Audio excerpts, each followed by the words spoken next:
శ్రీకృష్ణ పరబ్రహ్మణే నమః. భగవద్గీత చతుర్థాధ్యాయం జ్ఞానకర్మ సన్యాస యోగం ప్రారంభం.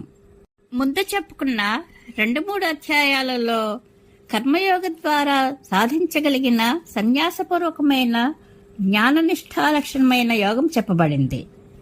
ప్రవృత్తి నివృత్తి లక్షణమైన వేదార్థం అందులో పరిసమాప్తమైంది. వేదార్థం పరిసమాప్తమైందని భావించిన భగవానుడు దాని వంశపారంపర్యం చెప్పి స్తుతిస్తున్నాడు.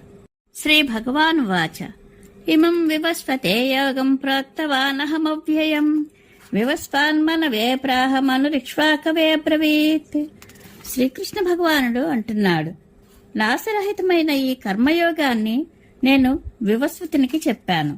వివస్వతుడు మనువుకు, మనువు ఇక్ష్వాకువుకు చెప్పారు. ఏవం పరంపరా ప్రాప్తమిమం రాజర్షయో విదుః సకాలేనేహ మహతా యోగో నష్టః పరంతప. ఈ విధంగా పరంపరా ప్రాప్తమైన ఈ యోగం రాజర్షులకు తెలిసి ఉండినది. చాలా కాలం గడిచిన కారణంగా ఈ యోగం నష్టమైంది. సయేవాయం అయాతేద్య యోగః ప్రోక్తః పురాతనః భక్తోసి మే సఖా చేతి రహస్యం హేతదుత్తమం. పురాతనమైన ఆ యోగమే భక్తుడవని, నాకు సఖుడవని ఇప్పుడు నీకు నేను చెప్పాను. ఈ యోగ జ్ఞానం రహస్యము, ఉత్తమము అయినది. అర్జున ఉవాచ అపరం భవతో జన్మ పరం జన్మ వివస్వతః కథమేతద్విజానీయాం త్వమాదౌ ప్రోక్తవానితి.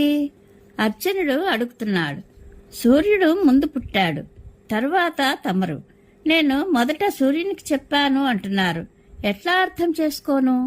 శ్రీ భగవాన్ వాచ బహూని మే వ్యతీతాని జన్మాని తవ చార్జున తాన్యహం వేద సర్వాణి నత్వం వేత్త పరంతప.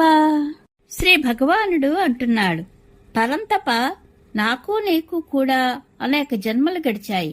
అవన్నీ నాకు తెలుసును, నీకు తెలియవు. అజోపి సన్ అవ్యయాత్మా భూతానామేశ్వరాపి సన్ ప్రకృతిం స్వామధిష్టాయ సంభవామ్యాత్మమాయయా. నాకు పుట్టుక లేదు, మార్పు లేదు. ప్రాణులందరికీ ప్రభువును, పరమాత్మను అయినా నా ప్రకృతిని వశం చేసుకుని నా మాయ చేత పుడుతున్నాను. యదా యదా హి ధర్మస్య గ్లానిర్భవతి భారత అభ్యుత్థానమధర్మస్య తదాత్మానం సృజామ్యహం. ఎప్పుడెప్పుడు ధర్మం హీనమై అధర్మం అభివృద్ధి చెందుతుందో అప్పుడు నన్ను నేను సృష్టించుకుంటాను. పరిత్రాణాయ సాధూనాం వినాశాయ చ దుష్కృతాం ధర్మ సంస్థాపనార్థాయ సంభవామి యుగే యుగే. పాపకర్మలు చేసేవారిని నిర్మూలించి సాధువులను కాపాడి ధర్మం నిలపడం కోసం ప్రతి యుగంలోనూ పుడుతున్నాను. జన్మ కర్మ చ మే దివ్యమేవం యో వేత్తి తత్వతః త్యక్త్వా దేహం పునర్జన్మ నైతి మామేతి సోర్జున. దివ్యమైన నా జన్మకర్మల తత్వం తెలిసినవాడు మళ్లీ పుట్టడు, దేహం విడిచి నన్ను చేరుకుంటాడు. వీతరాగ భయక్రోధ మన్మయా మాముపాశ్రితాః బహవో జ్ఞాన తపసా పూతా మద్భావమాగతాః. రాగము, భయము, క్రోధము విడిచి నన్నే తమ స్వరూపంగా భావిస్తూ నన్నాశ్రయించి జ్ఞాన తపస్సులో పవిత్రులైన వారందరూ నన్ను చేరుకున్నారు. యథా మాం ప్రపద్యంతే తాంస్తథైవ భజామ్యహం మమ వర్త్మాను వర్తంతే మనుష్యాః పార్థ సర్వశః. నన్ను ఎవరు ఏ ఫలం కోరి సేవిస్తే వారిని ఆ ఫలంతో అనుగ్రహిస్తున్నాను. మానవులు అన్ని విధాలా నా మార్గాన్ని అనుసరిస్తారు.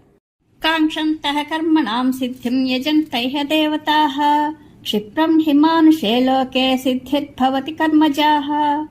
ఈ లోకంలో అందరూ తమ కర్మలు ఫలింపవలనని కోరికతో దేవతలను ఉపాసిస్తారు. మానవలోకంలో కర్మలు శీఘ్రమే ఫలిస్తాయి. చాతుర్వర్ణ్యం మయా సృష్టం గుణకర్మ విభాగశః తస్య కర్తారమపి మాం విద్య కర్తారమవ్యయం. వారి వారి గుణాన్ని, కర్మను బట్టి 4 వర్ణాలు నేను సృష్టించాను. ఈ వర్ణ వ్యవస్థకు నేను కర్తను, అవ్యయమైన అకర్తను అని కూడా తెలుసుకో. సమాం కర్మాణి లింపంతి నమే కర్మఫలే స్పృహ ఇతి మాం యాభిజానాతి కర్ణభిర్న సబధ్యతే. కర్మలు నన్నంటుకోవు, కర్మఫలంపై నాకు కోరిక లేదు. ఈ విధంగా నన్ను తెలుసుకున్నవాడు కర్మల చేత బద్ధుడు కాడు. ఏవం జ్ఞాత్వా కృతం కర్మ పూర్వైరపి ముముక్షుభిః కురు కర్మైవ తస్మాత్ త్వం పూర్వైః పూర్వతరం కృతం. పూర్వం కూడా ముముక్షువులు ఈ విధంగా తెలుసుకునే కర్మ చేశారు కనుక వెనుకటి వారు చేసినట్లే నీవు కర్మనే చెయ్యి. కిం కర్మ కిమ కర్మేతి కవయోప్యత్ర మోహితాః తత్తే కర్మ ప్రవక్ష్యామి యజ్ఞాత్వా మోక్షసే శుభాత్. ఏది కర్మ ఏది అకర్మ అనే విషయంలో మేధావులు కూడా భ్రమపడుతున్నారు కనుక కర్మ అంటే ఏమిటో నేను నీకు వివరిస్తాను. అది తెలుసుకుని నీవు అశుభం నుండి ముక్తుడవవుతావు. కర్మణో హ్యపి బోద్ధవ్యం బోద్ధవ్యం చ వికర్మణః అకర్మణశ్చ బోద్ధవ్యం గహనా కర్మణో గతిః. కర్మ వికర్మ అకర్మ వీటి తత్వం తెలుసుకోవలను. కర్మతత్వం తెలుసుకోవడం చాలా కష్టం. శాస్త్రవిహితమైనది కర్మ, శాస్త్రం ప్రతిషేధించింది వికర్మ. ఏదీ చేయకుండా ఊరికే ఉండడం అకర్మ. ఈ మూడిటి యథార్థ స్వరూపాన్ని తెలుసుకోవాలి. కర్మణో గతి అన్న చోట కర్మ అంటే కర్మ వికర్మ అకర్మ అని అర్థం చేసుకోవాలి. గతి అంటే యథార్థ స్వరూపం. కర్మణ్యకర్మయః పశ్చేదకర్మణి చ కర్మయః సబుద్ధిమాన్ మనుష్యేషు సయుక్తః కృష్ణ కర్మకృత్. కర్మయందు అకర్మను అకర్మయందు కర్మను చూచేవాడు బుద్ధి గలవాడు. అట్టివాడే యోగి. అతడే సమస్త కర్మలు చేసినవాడు. యస్య సర్వే సమారంభాః కామ సంకల్పవర్జితాః జ్ఞానాగ్నిదగ్ధ కర్మాణం తమాహు పండితుం బుధాః.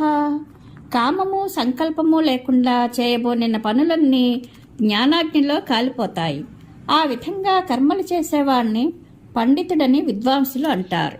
త్యక్త్వా కర్మ ఫలాసంగం నిత్యతృప్తో నిరాశ్రయః కర్మణ్యభిప్రవృత్తోపి నైవ కించిత్ కరోతి సహ.